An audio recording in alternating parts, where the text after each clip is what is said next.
covering the Hartford Whalers. My favorite player that I've seen here is Ricky Lee, who was inducted last Friday night into the brand new Whaler Hall of Fame.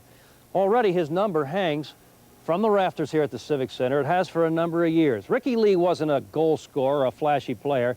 He was just a hard-nosed, tough guy who hated to lose. From the moment the Whalers hit the ice back in 1972 and on into the 80s, number 2 was there, defenseman Ricky Lee. His endless competitive spirit, combined with an unstoppable team commitment, had made him the heart and soul of the Whalers hockey team.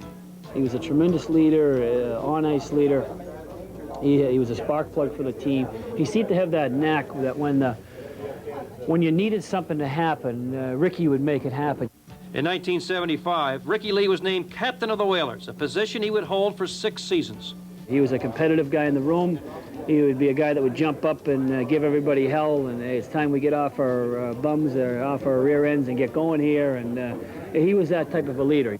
Ricky Lee also had the distinction of playing in all 9 WHA All-Star games, as well as being named the league's top defenseman in its final season. The Whalers would also bestow their best defenseman title on Rick for 3 straight years. The opposition, such as former opponent Gordie Howe, would come to know firsthand why Rick received that nod. Ricky was a hard-nosed guy to play against. He would finish his check, irritate the heck out of you.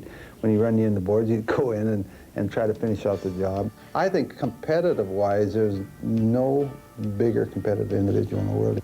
The name of Rick Lee ranks first for most games played in the Whalers' green and white sweater, 559 games. But in the fall of 1981, knee injuries would take their toll on Rick.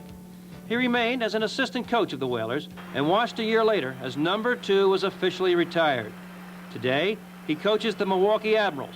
But to those of us who fondly recall the roar of the WHA glory days, Ricky Lee remains the heart and soul of the Hartford Whalers. Certainly being inducted with so many great people as I am being honored with tonight will certainly be one of the most memorable occasions of my life.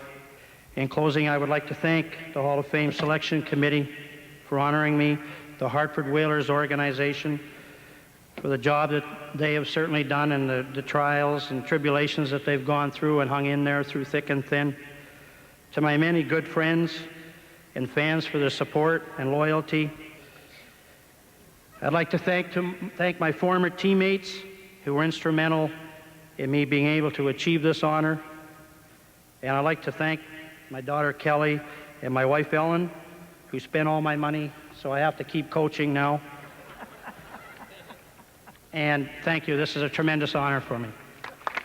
Rick Lee, by the way, is about that far away from getting a head coaching job in the National Hockey League. Every time there's an opening anywhere, his name always comes up. Before too long, he's going to be a head coach in the National Hockey League. What a guy he is. Super guy, Rick Lee.